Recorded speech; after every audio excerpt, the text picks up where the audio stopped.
বর্ষিতে ধরা পড়া বৃহদাকার এই মাছটি গত ৫০০ বছর ধরে পৃথিবীর সবচেয়ে সুস্বাদু মাছের তকমা জিতে আছে। হ্যাঁ প্রিয় দর্শক, এই মাছ একবার খেলে ইলিশ মাছের স্বাদও আপনি ভুলে যাবেন। আমি জানি এ কথা অতিরঞ্জিত হলেও পৃথিবীতে সুস্বাদু মাছের র্যাঙ্কিংয়ে এখনও নাম্বার 1 হচ্ছে স্যামন ফিশ। আর পৃথিবীতে মিঠা পানির সবচেয়ে সুস্বাদু স্যামন ফিশ পাওয়া যায় জাপানে।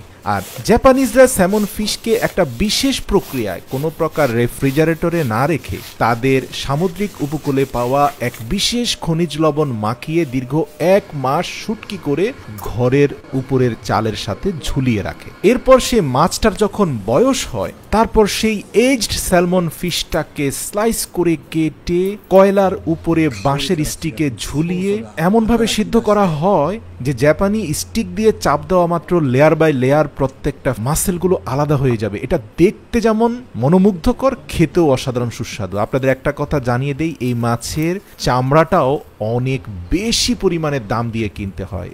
স্যামন ফিশের চামড়া আলাদাভাবে কয়লার আগুনে হালকা করে পুড়িয়ে মানুষ খেয়ে থাকে, কারণ এটা থেকে এমন একটা স্মেল বের হয় যে গ্রানটা আপনার পুরো ঘরে ছড়িয়ে পড়বে। তো এই সল্টেড এজ স্যামন ফিশটা তৈরি করার যে সংস্কৃতি সেটা অন্তত 1000 বছর পুরনো, এবং এটা পৃথিবীতে শুধুমাত্র আপনি জাপানেই পাবেন। এই যে জাপানের মোরাকামি সিটি যেখান থেকে এই ভিডিওটা আপনাদের দেখানো হচ্ছে, পৃথিবীতে শুধুমাত্র এই শহরেই এই মাছের বিশেষ শুটকিটা তৈরি হবে, অন্য কোথাও হবে না। মোরাকামিতে ফেব্রুয়ারি এবং মার্চ মাসে একটা বিশেষ আবহাওয়া অতি প্রাকৃতিকভাবে তৈরি হয়, আর ওই সময় খনিজ লবণ মাখিয়ে এই স্যালমন ফিশগুলোকে বৈজ্ঞানিকভাবে প্রস্তুত করা একটা ঘরের উপরের সিলিং এর সাথে ঝুলিয়ে দেওয়া হয়, এবং টানা 2 মাস মোরাকামি সিটিতে প্রবাহিত ওই বিশেষ বাতাস লেগে এই মাছটা অত্যন্ত সুস্বাদু হয়ে যায়। পৃথিবীর অন্য কোনো দেশে আপনি একই প্রক্রিয়া অনুসরণ করে এত সুস্বাদু স্যালমন ফিশ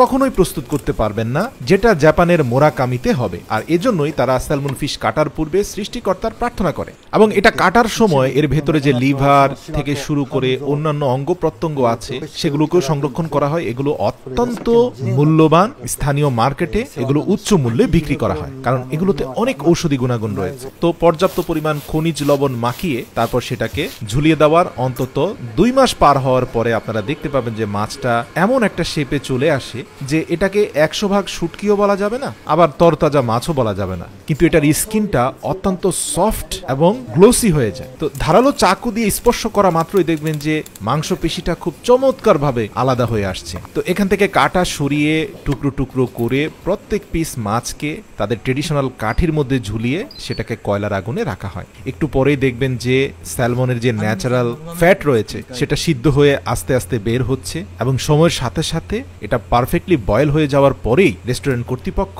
এটাকে বিভিন্ন রকমের সুশি থেকে শুরু করে স্যালাড অথবা স্যুপের সাথে অথবা রাইসের সাথে পরিবেশন করে থাকে। এই যে স্যালমনের চামড়াটাকে দেখতে পাচ্ছেন প্রিয় দর্শক, আলতো করে কয়লার আগুনে রাখা মাত্র সেটা সংকুচিত হয়ে গেল, আর এটা কয়লার আগুনে রাখার পরে পুরো রুমে স্যালমনের যে একটা স্মেল বা গ্রান ছড়িয়ে পড়ে সেটা খুবই অসাধারণ। তো স্টিকি রাইসের সাথে বয়েল করা স্যালমনটাকে উপভোগ করে, তবে সবচেয়ে সুস্বাদু হয় এটার সাথে যদি স্যুপ স্টোক দেওয়া হয়, মানে স্যালমনের একটা স্টোক আগে থেকে প্রস্তুত করা হয়, সেটা ভাতের সাথে মাখিয়ে স্যুপ বানিয়ে খেতে সবচেয়ে মজা। এছাড়াও স্যালমনের একটা ফার্মেন্টেড সুশি রয়েছে যেটা দীর্ঘ 1 থেকে 2 মাস ব্যাপী বানানো হয়। মানে এই মাছের শুটকিগুলোকে টুকরো টুকরো করে জাপানিজ ট্রেডিশনাল বাঁশ পাতা একটা ড্রামের নিচে দিয়ে বিভিন্ন রকমের ক্যারট, ডাইকোরেশ থেকে শুরু করে তাদের ট্রেডিশনাল যে ভেজিটেবল সেগুলো দিয়ে তার সাথে স্যালমনের ডিম দিয়ে পুরো ড্রামটাকে সিল করে 1 মাসের জন্য রেখে দেওয়া হয়। তো শুনে হয়তো ভাবছেন যে 1 মাসে তো এই খাবার পচে যাওয়ার কথা, কিন্তু এটা পচে না, বরং এটাতে একটা বিশেষ ফ্লেভার যুক্ত হয়, আর এটা জাপানিজদের কাছে খুবই জনপ্রিয়। তবে ফুড নিউট্রিশনিস্টরা গবেষণা করে দেখেছেন